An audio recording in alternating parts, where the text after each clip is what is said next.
concept of a simulation theory was laid out and popularized by the philosopher Nick Bostrom in the early 2000s. In general, Bostrom's idea suggests that perhaps none of this is real, that it could be viewed as highly likely that we're the product of some kind of reality replica. Various explanations have been put forward as to how this could work. It could be, for example, that somewhere out there are future humans running an elaborate sim to experience how their own society came to be, and then that we populate that sim. As for motive, this supremely advanced civilization could be simply charting their own history to see what came before them, or they could perhaps be examining how their history might have changed at various points and key moments in time, and we exist along just one specific timeline of their past, living within the parameters set by our unknown programmer. In either case, everything we are is purely the creation of something else far more advanced than us. The tech mogul Elon Musk builds on this idea, though, pointing to our progression with things like video games and VR as potential proof that the sim exists, regardless of the reason for it.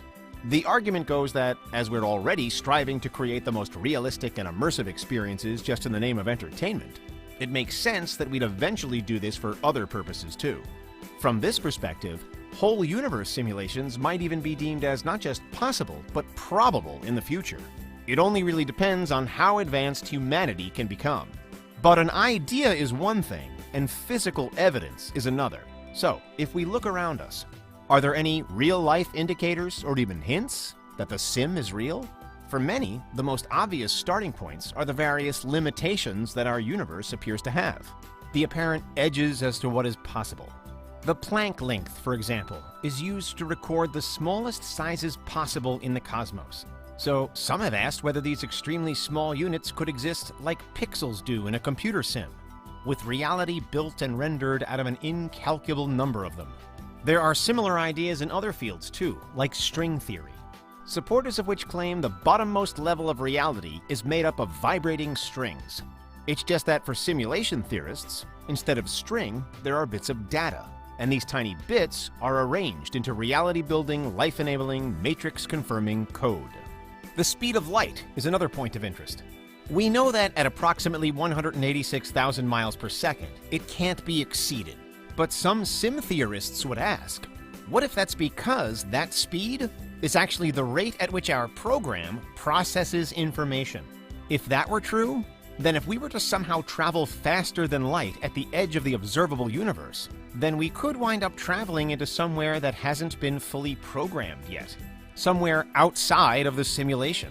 There are even some suggestions that these kinds of sim-dictated boundaries could also be cited as the reason why we haven't made contact with an alien civilization yet.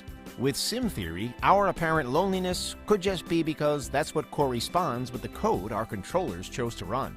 This idea of choice also leads us into another increasingly popular theory on reality, however, the multiverse.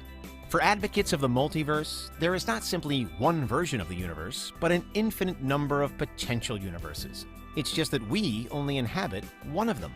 Thinking about this concept through the lens of sim theory, it could be that the multiverse is representative of multiple versions of a sim being run with different variables and parameters every time. In one, human history plays out the same, except Rome never falls.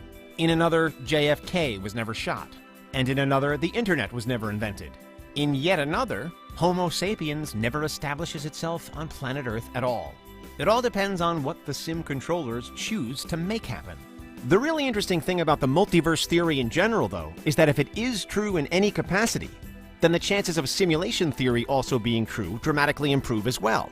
Now, in any of the actually real universes that the multiverse could contain, history could lead to the development of an ancestor sim, and the subsequent recreations of infinite simulated universes from there on out.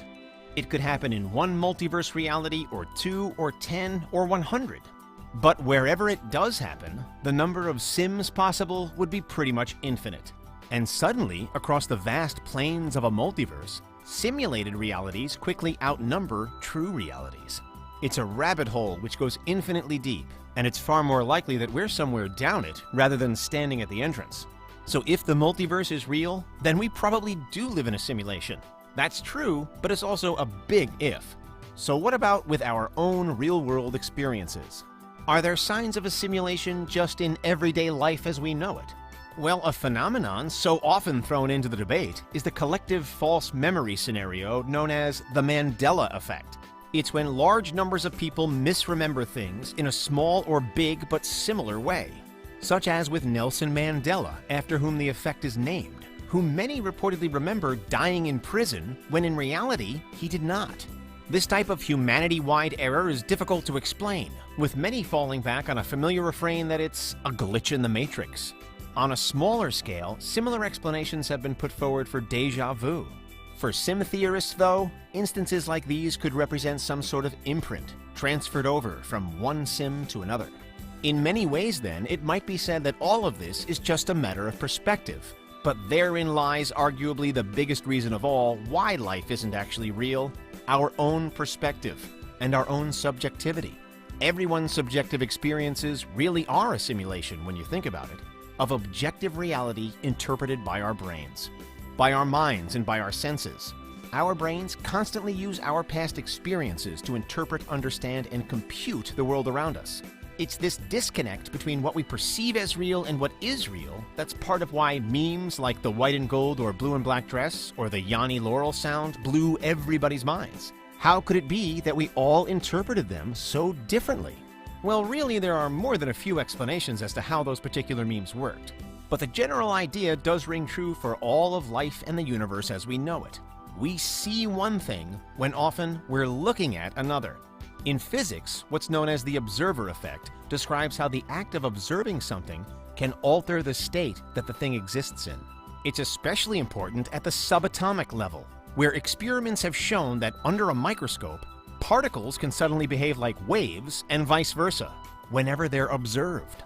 On some level, then, we can say that reality is only real when we look at it. And for some sim theorists, this could be crucial.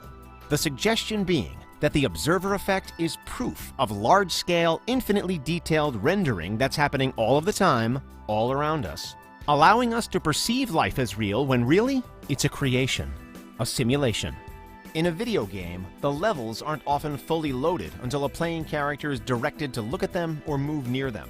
And that, according to some interpretations of the theory, could be what's happening with us in our lives on Earth.